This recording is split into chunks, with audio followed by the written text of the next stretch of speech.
Past continuous tense start करें उससे पहले एक बार कॉन्टिन्यूअस टेंस को हम लोग डिस्कस कर लेते हैं। कॉन्टिन्यूअस टेंस क्या होता है, कैसे होता है, क्या नहीं होता है, कैसे नहीं होता है, इसके बारे में एक बार पहले हम बात कर लेते हैं।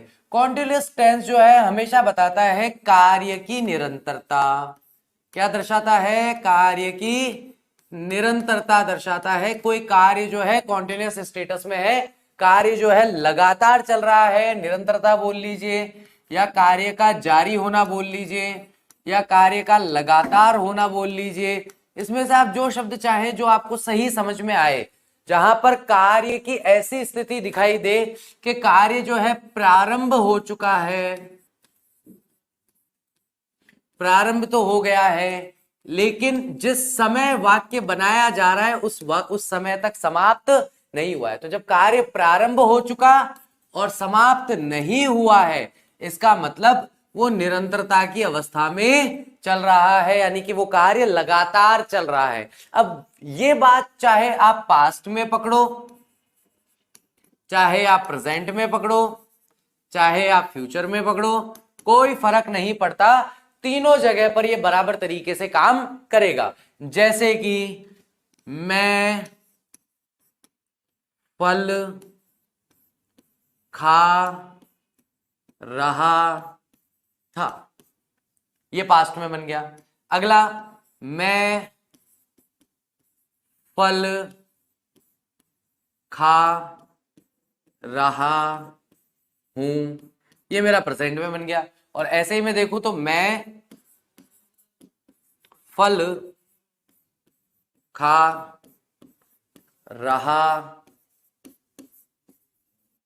होऊंगा, ठीक है, ये मेरा फ्यूचर में बन गया। तो देखो यहां पर क्या है, कार्य की निरंतरता हमें तीनों जगह पर दिखाई दे रही है। भाई मैं फल खा रहा था, ठीक है, यानी कि फल खाने का कार्य निरंतर रूप से हो रहा था, तो पास्ट टेंस में हो गया। मैं फल खा रहा हूं, तो फल खाने की जो क्रिया है वो कार्य अभी वर्तमान में इस समय पर निरंतरता में जारी है, अभी चल रहा है। खा रहा होऊंगा, तो मैं कल शाम की बात कर रहा हूं कि कल शाम को 7 बजे क्या कर रहा हूँ, फल खा रहा हूँ। नवरात्रि चल रही है, व्रत चल रहे हैं, तो कुछ तो खाऊंगा बैठ करके, तो फल खा रहा हूंगा। तो ऐसी कंडीशन में हम देखते हैं कार्य की निरंतरता हमें तीनों जगह पर दिखाई देगी।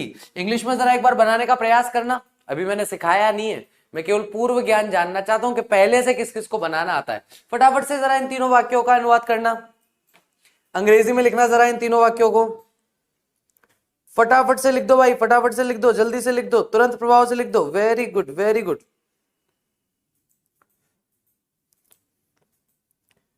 I was having the fruit, I am having the fruit, I will be, Sanjeev Sharma, I will be having the fruit यहां पर हमारा बनना चाहिए।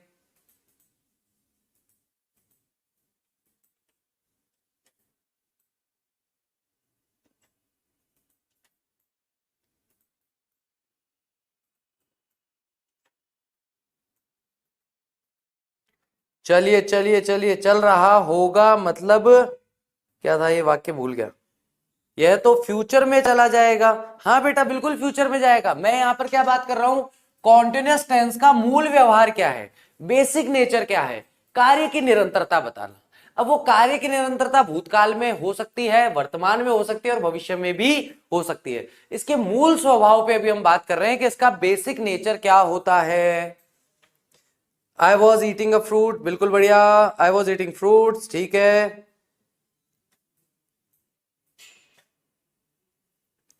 मेरे प्रिय विद्यार्थी, वो कुछ ऐसे स्टूडेंट है जो टाइम के साथ मेरे फेवरेट हो जाते हैं। जैसे कि जब टेंस की बात चल रही होगी तब बोलेंगे सर आप डायरेक्ट इनडायरेक्ट स्पीच नहीं पढ़ाओगे। जब डायरेक्ट इनडायरेक्ट स्पीच पढ़ा रहूंगा, सर आप आर्टिकल नहीं कराओगे, आर्टिकल करा रहूंगा। अरे सर आप वो नहीं कराओगे, लिटरेचर लिटरेचर करा रहूंगा। अरे सर ग्रामर कब शुरू करोगे। ये इतने प्यारे, इतने मासूम, इतने शानदार विद्यार्थी हैं, जो पढ़ा रहे हैं ना वो नहीं पढ़ना है, जो अभी चल रहा है वर्तमान में काम, उस पर बिल्कुल भी ध्यान नहीं देना है। बात करनी है कि सर जो आप नहीं कर रहे हो वो कब करोगे, और जब वो करने लगेंगे तब क्या होगा, तब ये होगा अरे सर आप तो टेंस पढ़ा देते हैं हमें एक बार फिर से, हमारे को अच्छे से समझ में आ जाते हैं। तो ठीक है, ऐसे प्रिय विद्यार्थियों को मेरा अनंत प्रेम मेरी तरफ से, है ना, कि आप बेटा लगे रहिए, आप जो ये कर रहे हैं ये आप करते रहिए, इसको आप जारी रखिए, आपके लिए बहुत फायदेमंद चीज है कि जो पढ़ा रहे हैं उस पर ध्यान नहीं देना है, और जो बाकी की बची हुई चीजें हैं, क्या एक क्लास में सारे टॉपिक एक साथ पढ़ाए जा सकते हैं कि भाई मैं मेरे जैसे 10 यहां पर खड़े कर दूं, है रावण बन जाऊं मैं, 10 मुंह बन जाए मेरे, एक मुंह से ग्रामर चलती रहे, tense, direct indirect speech, active passive voice, इधर से किसी से राइटिंग पोर्शन चल रहा है ना। आपके भी 20 कान होंगे तो आप 2-2 कान सब जगह एक मुंह पे लगा देना, तो आराम से समझ जाओगे कि भाई अच्छा इसमें ये बता रहे, इसमें ये बता रहे हैं ना। Nice nice, I like it, I really like, good बेटा, वेरी नाइस। चलो मैं बेसिक बना रहा हूं, हैविंग लगा सकता हूं, टेकिंग लगा सकता हूं, ईटिंग लगा सकता हूं। आई वॉज ईटिंग फ्रूट, ठीक है। अब इस ईटिंग की जगह मैं चाहूं तो हैविंग का इस्तेमाल कर सकता हूं, मैं चाहूं तो टेकिंग का इस्तेमाल कर सकता हूं, ठीक है।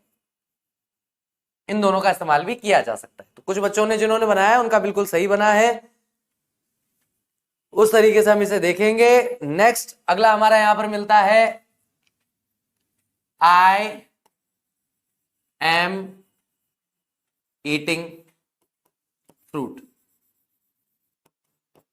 ओके। और थर्ड हमें मिल रहा है आई शैल बी ईटिंग फ्रूट।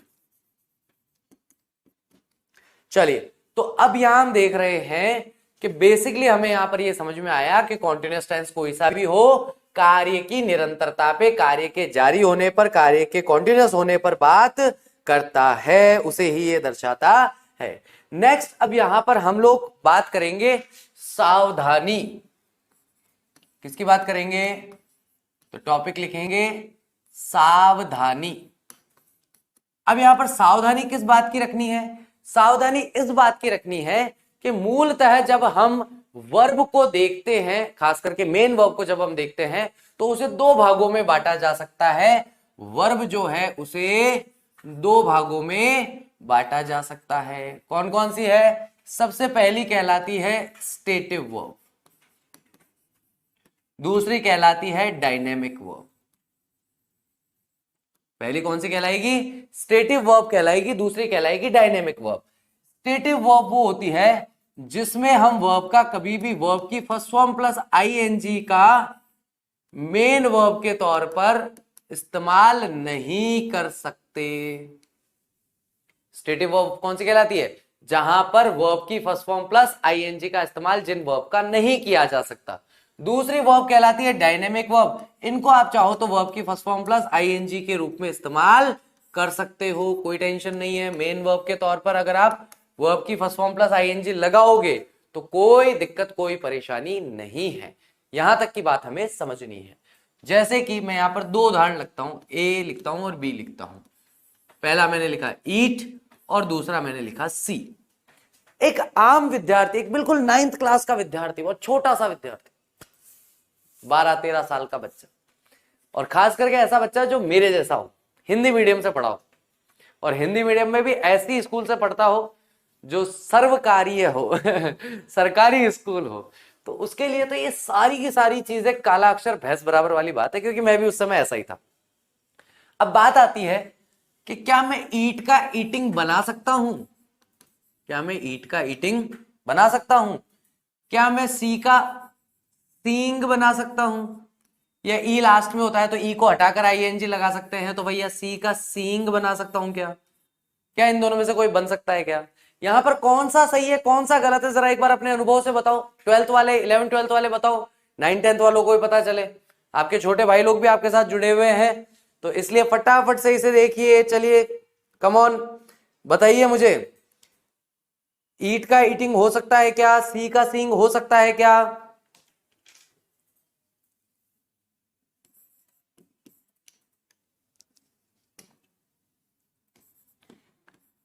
ऐसे ही ड्राइविंग हो सकता है क्या?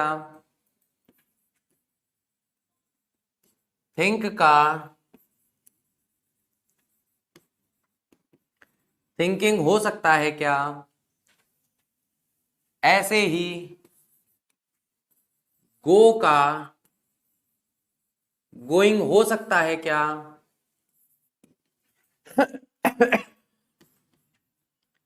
हेट का हेटिंग हो सकता है क्या? चलिए फटाफट से बताइए, जल्दी से जल्दी से जल्दी से देख लेते हैं। Eating correct, thing incorrect, driving correct, thinking incorrect, going correct, hating incorrect.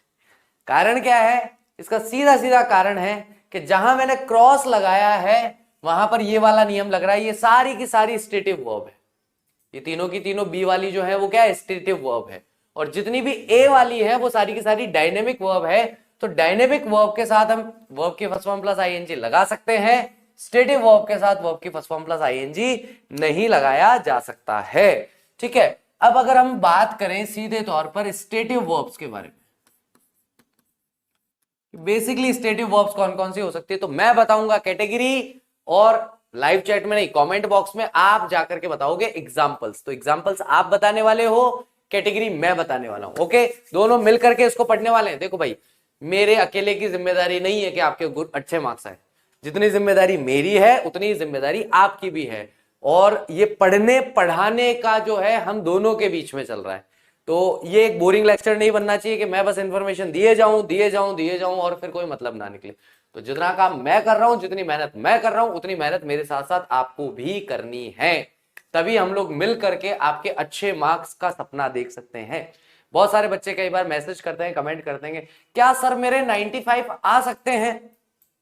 बिल्कुल आ सकते हैं, 95 आने में कोई बड़ी बात है? मेरा पलट के प्रश्न ये है, क्या 95 के लिए जितनी मेहनत करनी है आप कर सकते हैं? सामने वाला बच्चा अगर ये कहे कि सर 95 मार्क्स तो चाहिए लेकिन 95 जैसी मेहनत नहीं कर सकते, तो बेटा 95 नहीं आ सकते। सिंपल सी बात है। ये मेरे पास स्टाइलस है, ये जादू की छड़ी नहीं है कि मैं घुमाऊं और जितने अभी लाइव बैठे हैं वो सारे के 95 आ जाए साल के अंत में। मैं कोई जादूगर नहीं हूं, I am just a teacher. मेरे पास जो इन्फॉर्मेशन है मैं आपके साथ शेयर कर सकता हूं। बस ये हो सकता है कि भाई मैं सरल से सरल भाषा में आपके साथ शेयर कर सकता हूं, यही मैं कर सकता हूं। ठीक है, लेकिन मेहनत आपको ही करनी पड़ेगी। पॉसिबल नहीं है कि मैं मरूं और आपको स्वर्ग मिले। अगर स्वर्ग जिसको चाहिए मरना उसी को पड़ेगा। मुझे स्वर्ग चाहिए तो मुझे ही मरना पड़ेगा, वो वाली बात है। स्टेटिव वर्ब में सबसे पहली वर्ब आ जाती है परसेप्शन। सबसे पहली वर्ब कौन सी आ जाती है? परसेप्शन। परसेप्शन क्या होता है? इंद्रियों के कार्य। इंद्रियों के कार्य। तो आपकी कर्मेंद्रियों के कौन कौन से कार्य? 5 कर्मेंद्रियों के नाम बताना फटाफट से। कौन कौन सी हमारी 5 कर्मेंद्रियां? तो हमारा हो गया भैया सी, हमारा हो गया भैया हियर, हमारा हो गया भैया स्मेल, हमारा हो गया भैया फील, हमारा हो गया भैया सी हो गया, हियर हो गया, स्मेल हो गया, फील हो गया, एक और लिख लो लास्ट, टेस्ट। ये 5 हमारी कर्मेंद्रियों के कार्य हैं। देखना, सुनना, सूंघना, महसूस करना और टेस्ट करना, है ना? तो ये सारे के सारे हमारे 5 इंद्रियों के काम हैं।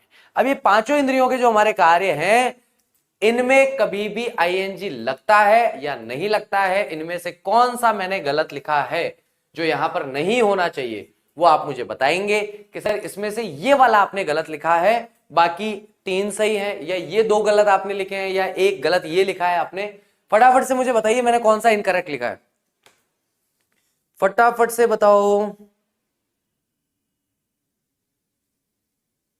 ओके ओके, चलो मैं बता देता हूं। स्टेटिव एंड डायनेमिक वर्ब पहले बता दीजिए प्लीज। बता दिया बेटा। स्टेटिव वर्ब वो होती हैं जिनको हम वर्ब की फर्स्ट फॉर्म प्लस आईएनजी में नहीं लिख सकते मेन वर्ब के तौर पर, और डायनेमिक वर्ब्स वो होती है जिन्हें वर्ब की फर्स्ट फॉर्म प्लस आईएनजी के रूप में लिखा जा सकता है मेन वर्ब के तौर पर। अब उसमें से हम स्टेटिव वर्ब पढ़ रहे हैं क्योंकि डायनेमिक वर्ब आज से लेकर जब तक कॉन्टिन्यूअस टेंस पढ़ेंगे सब में डायनेमिक वर्ब्स पढ़ते रहेंगे। तो चलिए, तो मेरा आंसर है सी करेक्ट है, हियर करेक्ट है, स्मेल करेक्ट है, फील करेक्ट है, टेस्ट करेक्ट है। चारों सही है, पांचों सही है, मेरा एक भी गलत नहीं है। मैं तो ये देख रहा था कि आप में से कौन कौन ओवर थिंकिंग में जाके गलत करता है। ये देखो अनुष्का प्रजापति का आया, सारे सही है, वेरी नाइस। अनुष्का ने पकड़ी, अनुष्का ने पकड़ा है बात को।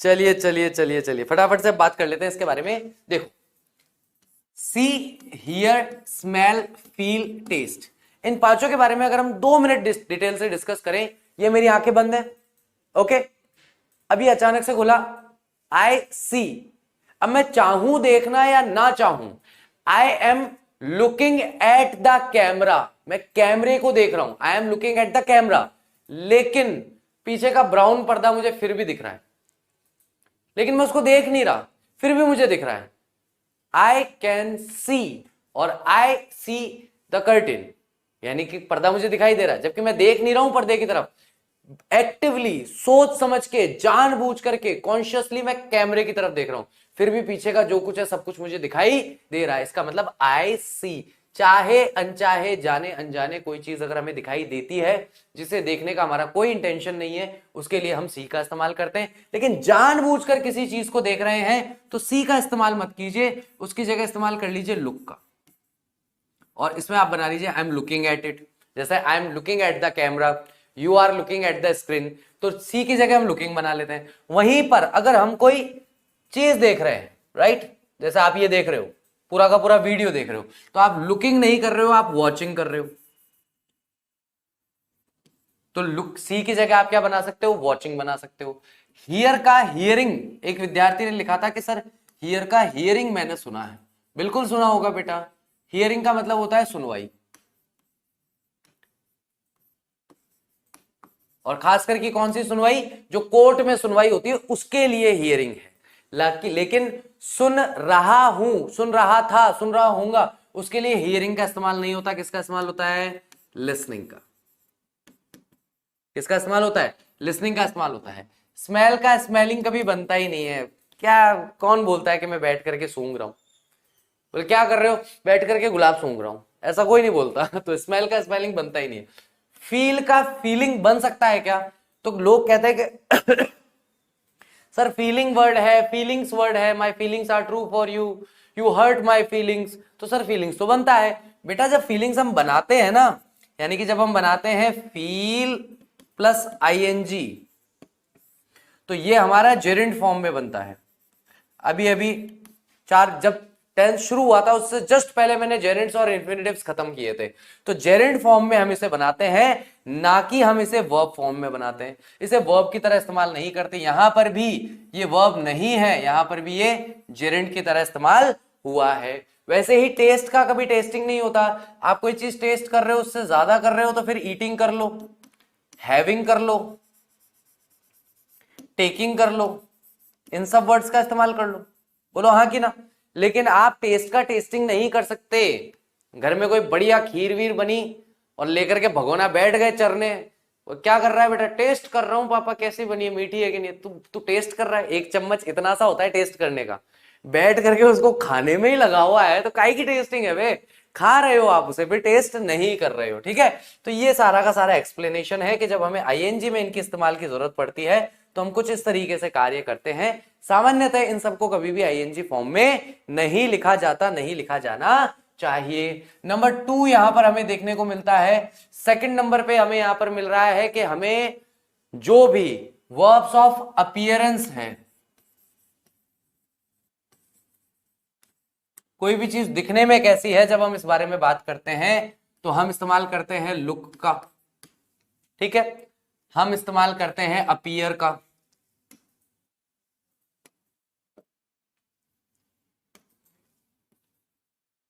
हम इस्तेमाल करते हैं अपीयर का। हम इस्तेमाल करते हैं सीम का। हम इस्तेमाल करते हैं रिजेंबल का। इन सब वर्ड्स का इस्तेमाल हम लोग करते हैं कोई भी चीज कैसी दिख रही है, कैसी प्रतीत हो रही है, कैसी लग रही है। इनका भी कभी भी आईएनजी में इस्तेमाल नहीं होता। तो मैं एक वाक्य लिख रहा हूं, मुझे बताना क्या इसमें कोई गलती है क्या। You are looking very handsome. जरा बताना इस वाक्य में कोई गलती है क्या। You are looking very handsome, फटाफट से बता दो। इसमें कोई मिस्टेक है क्या, कहीं कोई गड़बड़ है क्या, मैंने कहीं कोई भूल करी है, चूक करी है, तो फटाफट बता दो भाई। चलिए, तो यहां पर मैंने लुकिंग लिखा तो बहुत सारे बच्चे कह रहे हैं कि कुछ कह रहे हैं यहाँ पे लुकिंग सही है, कुछ कह रहे हैं यहाँ पे लुकिंग गलत है। अब मैं तो कंफ्यूज हो गया, और कुछ बच्चे क्यों कह रहे हैं, क्योंकि यहां पर तो मैंने बताया था कि लुकिंग होता है, और यहां पर मैं बता रहा हूं कि लुक जो है वो कभी आईएनजी में जाता ही नहीं। तो मैं तो दोनों तरफ की बातें कर गया। मैं यहां पर कह रहा हूं कि लुक के आगे कभी आईएनजी नहीं लगता, ठीक है। और यहां मैं बता रहा हूं कि सी का अगर आपको लुकिंग के अर्थ में बनाना है तो लुकिंग बना लो, कि देख रहा है, किसी भी स्थिर चीज को देख रहा है तो लुकिंग बना लो। तो दोनों बातें कर रहा हूं मैं कह रहा हूं सी का लुकिंग बना लो, और यहां कह रहा हूं कि लुकिंग मत बनाओ।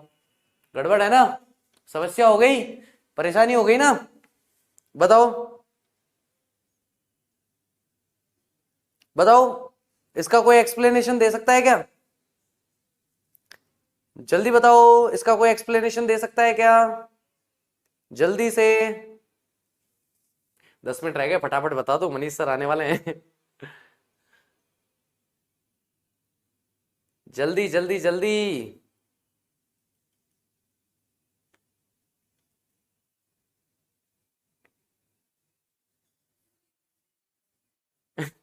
हर्ष पांडे से जब सब बोल रहे हैं तो गलत नहीं ही होगा। जेरेंड है? नहीं, जेरेंड भी नहीं है। जेरेंड भी नहीं है। चलो चलो ठीक है, मैं बता देता हूं, दोनों का हिंदी अर्थ समझो। यहां लुकिंग का अर्थ है देख रहा है, देख रहा के अर्थ में आएगा, ठीक है। लेकिन यहां पर जो मैं लुकिंग लिख रहा हूं वो आ रहा है दिखना, दिख रहा के अर्थ। तो देखो, जब मैं अपनी आंखों से देख रहा हूं किसी स्थिर चीज को लगातार तो लुकिंग बना सकता हूं, लेकिन कोई व्यक्ति या कोई चीज कैसी दिख रही है उसमें लुकिंग नहीं लगा सकता, क्योंकि यहां पर मेन जो डिफरेंस आया है ना, वो डिफरेंस आया है परसेप्शन का और अपीयरेंस का, क्योंकि अर्थ बदल गया लुकिंग शब्द का। तो जब मैं कह रहा था आई एम लुकिंग एट यू, इसका मतलब मैं तुम्हारी तरफ देख रहा हूं, लुकिंग सही है। यू आर लुकिंग हैंडसम, मतलब तुम अच्छे दिख रहे हो, तुम हैंडसम, खूबसूरत, सुंदर दिख रहे हो। तो यहां पर लुकिंग लगाना गलत होगा। क्यों गलत होगा? क्योंकि यहां दिख रहा के सेंस में, और दिख रहा के सेंस में हम लुक को आईएनजी में नहीं लेके जाते। लेकिन अगर दीवार है, स्थिर है, और मैं इसकी ओर देख रहा हूं, आई am looking at the wall, सही है, क्योंकि मैं देख रहा हूं, आंखों से देखने की क्रिया कर रहा हूं। लेकिन यहां दिख रहा है उस सेंस में आ रहा है, तो इसका मतलब वो क्रिया नहीं होगी इस तरीके से। तो लुक हो, अपीयर हो, सीम हो, रिजेंबल हो, जब अपीयरेंस दिखने के अर्थ में कि कोई चीज कैसी दिख रही है, जब भी वर्ब का अर्थ हो दिखना,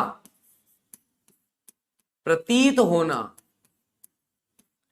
लगना, इन सेंस में जब इस्तेमाल करते हैं ना, अपीयरेंस के सेंस में जब इन वर्ब्स का इस्तेमाल करते हैं, तब आईएनजी नहीं लगता। इसका मतलब क्या है? ना केवल वर्ब इंपॉर्टेंट है, बल्कि उस वर्ब को किस सेंस में इस्तेमाल किया जा रहा है ये जानना भी इंपॉर्टेंट है। नेक्स्ट आ जाता है हमारा, दो एक साथ पढ़ेंगे।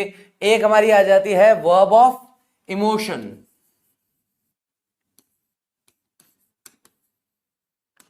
और एक आ जाती है हमारी वर्ब ऑफ थिंकिंग।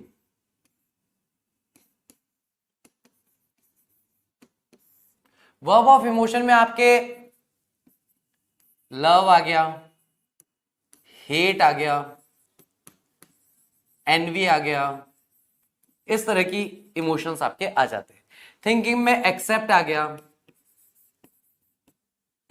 डिनाई आ गया, और थिंक आ गया, कंसीडर आ गया, और भी ऐसी बहुत सारी वर्ब्स। ठीक है, बाकी की आप ढूंढ करके मुझे कमेंट करोगे, बात हो चुकी है पहले ही, मैं दो दो चार चार बता रहा हूं, बाकी आपको फाइंड आउट करके लिखनी है। तो इनको भी कभी भी हम आईएनजी फॉर्म में नहीं लिखते हैं, इनका कभी आईएनजी फॉर्म में इस्तेमाल नहीं करना चाहिए। अब अगर मान लीजिए लव का लविंग बना रहे हैं तो गलत बन रहा है, हेटिंग बना रहे हैं गलत, एनविंग बना रहे हैं गलत, एक्सेप्टिंग बना रहे हैं गलत, डिनाइंग बना रहे हैं गलत, थिंकिंग बना रहे हैं गलत, कंसिडरिंग बना रहे हैं गलत। लेकिन यहां पर मैं कह रहा हूं थिंक का थिंकिंग मत बनाओ, और यहां मैंने लिख ही दिया थिंकिंग। 30 सेकंड में बता दो, टाइम बहुत कम है और मुझे एक टॉपिक और पढ़ाना है। विद इन 30 सेकंड में बता दो फटाफट से इसका आंसर। बिल्कुल सही। यहां पर इमोशन जो है वो एक नाउन है, यहां पर थिंकिंग जो है वो भी एक नाउन की तरह इस्तेमाल हुआ है। और जब हम वर्ब का इस्तेमाल नाउन की तरह करना चाहते हैं तब हम या तो उसे जेरेंड बना लेते हैं, और जेरेंड नहीं बनाते तो उसे इन्फिनेटिव बना लेते हैं। पिछले 5-6 लेक्चर लग गए मेरे जेरेंड और इन्फिनेटिव समझाते समझाते, और अभी तक भी बच्चों को जेरेंड के अंदर प्रॉब्लम है। क्यों प्रॉब्लम है? क्योंकि प्रैक्टिस नहीं की है। क्योंकि एक बार बस रूल समझ लिया, उदाहरण बता दिया, समझ लिया, फिर छोड़ दिया उसको। आज 20 दिन हो गए उसको वापस दोबारा उठाकर टच भी नहीं किया कि रिवीजन नाम की कोई चीज होती है, उसको रिवाइज तो कर ले कि क्या कुछ उसमें बताया गया था। मेरे सारे प्रिय विद्यार्थी, है ना, ऐसा ही करते हैं मेरे साथ। पिछले साल भी यही किया, इस साल भी यही कर रहे हैं। चलिए, तो इनमें से किसी का इस्तेमाल आईएनजी में नहीं होगा। Last but not the least, verbs of possession.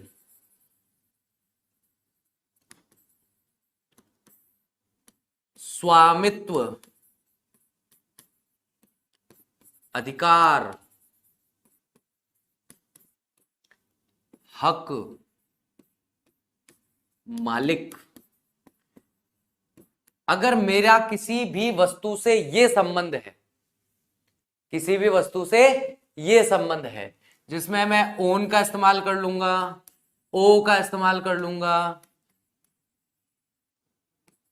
Possess का इस्तेमाल कर लूंगा, या फिर एक और इसमें बेसिक आ जाती है हैव का इस्तेमाल कर लूंगा, ये सारी की सारी वर्ब्स कभी भी वर्ब की फर्स्ट फॉर्म प्लस आईएनजी में नहीं जाती हैं। इनका वर्ब की फर्स्ट फॉर्म प्लस आईएनजी के रूप में प्रयोग नहीं करना चाहिए, किसी भी तरीके से नहीं करना चाहिए, ठीक है।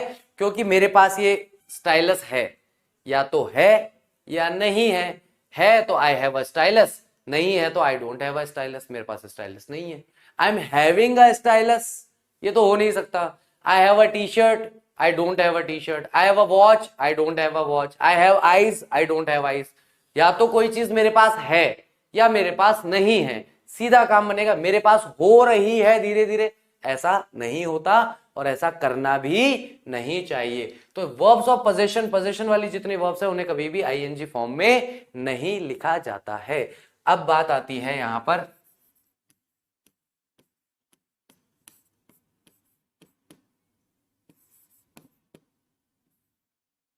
शॉर्ट ट्रिक के बारे में।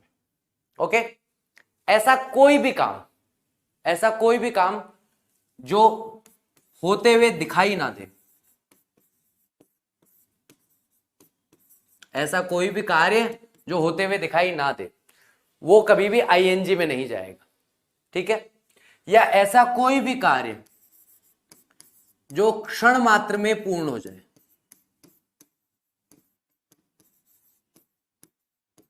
ऐसा कोई भी कार्य जो क्षण मात्र में 1 सेकंड में कंप्लीट हो जाए, ऐसी दोनों वर्ब्स को कभी भी वर्ब की फर्स्ट फॉर्म प्लस आईएनजी में मत रखो। कोई भी अगर आपके सामने वर्ब आती है तो उस वर्ब में सीधा सीधा ये दो दिमाग लगा लो कि यार ये काम जब हो रहा होगा, क्या मुझे अपनी आंखों से दिखेगा? क्या मैं इसे देख पाऊंगा? नहीं देख पाऊंगा। जैसे मैं मान लो बैठ करके सोच रहा हूं, आप बैठे हो, क्या आप देख पा रहे हो कि मेरे दिमाग में क्या सोच रहा हूं मैं? नहीं देख पा रहे, तो सोचने को आईएनजी में लेके ही मत जाओ।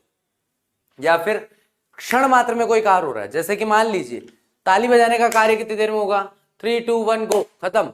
जब तक आप बनाओगे sentence the teacher is clapping in the classroom, तो क्लैपिंग बनाने जितने द टीचर बोलते बोलते तो क्लैप खत्म हो गई। जब तक आप बोलोगे कि भाई टीचर ताली बजा रहा है, तब तक तो ताली बज गई। तो ऐसा कोई कार्य जो क्षण मात्र में हो जाए वो कभी भी कॉन्टिन्यूअस टेंस में बताया ही नहीं जा सकता। अब ऑफलाइन क्लासेस में तो ऐसे हम बहुत सारे एक्सपेरिमेंट कर लेते हैं इसके, जैसे कि भाई ये चाबी है, अब मैं ये चाबी गिरा रहा हूं और ये चाबी जमीन को छुए उससे पहले पहले आपको बोलना है the key is falling down. पूरा सेंटेंस बोलना है, the key is falling down. बहुत सारे बच्चे बोलते हैं ना कि सर स्पोकन समझा दो, स्पोकन इंग्लिश करवा दो, करवा रहा हूं। ये चाबी नीचे जमीन को छुए उससे पहले पहले सेंटेंस कंप्लीट हो जाना चाहिए। बोलो the key is falling down, the key is falling down. 3, जब छोड़ू उसके बाद बोलना शुरू करना। अभी से बोल दिया, रुक जाओ 1 सेकंड। जब यहां से छूटेगी चाबी तब बोलना शुरू कर रहा है। 3, 2, 1, द की बोला, अब तक तो नीचे ही टच हो गई। तो कॉन्टिन्यूटी में हुआ कहां एक्शन? यानी कि आपको कॉन्टिन्यूटी का एक्शन कब बोलोगे? जब आप बोलते भी जाओ और कार्य चल भी रहा हो। आपने द की बोला उतने में तो कार्य समाप्त हो गया, गिर गई नीचे चाबी। तो आई बात समझ में? चलो कोई बात नहीं, गुस्सा मत करो, नाराज मत हो, एक बार फिर ट्राई कर लो। 3, 2, 1, फिर दा बोला तब तक तो गिर गई वो नीचे। तो ऐसा कोई भी कार्य जो क्षण मात्र में हो जाता है, क्षण मात्र में पूर्ण हो जाता है, उसे कभी भी आईएनजी फॉर्म में नहीं रखा जाता है। एक आखिरी मौका दे रहा हूं, the teacher is clapping in the class, बोलो the teacher is clapping in the class, the teacher is clapping in the class. फटाफट बोलो उसको 3-4 बार, और उसके बाद मैं 3, 2, 1 बोल करके क्लैप करूंगा। जितनी देर में क्लैप हो ये सेंटेंस पूरा बोल देना है। 3, 2, 1। अरे बोलो ना, जैसे मैं 1 बोलूं उसके बाद the teacher is clapping in the class, ये पूरा सेंटेंस बोलो क्लैप होने से बीच में। बोल सकते हो क्या?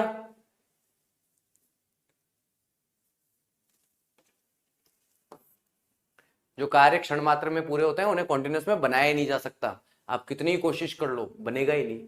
ठीक है, नेक्स्ट हम लोग यहां पर बात करने वाले हैं सिंपल पास्ट टेंस के बारे में। केवल और केवल सेंटेंस स्ट्रक्चर दे रहा हूं और कुछ नहीं दे रहा हूं, अपने अनुसार कल वाक्य बना के रखें। सेंटेंस स्ट्रक्चर प्लस रूल्स कल पढ़ाऊंगा। सॉरी, गलत लिख दिया।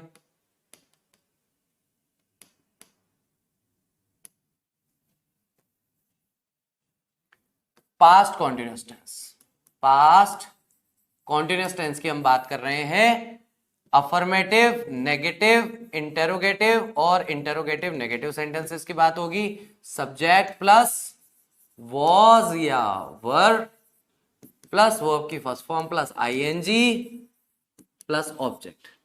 Then comes subject plus was या were plus not plus verb की first form plus ING plus object. Okay,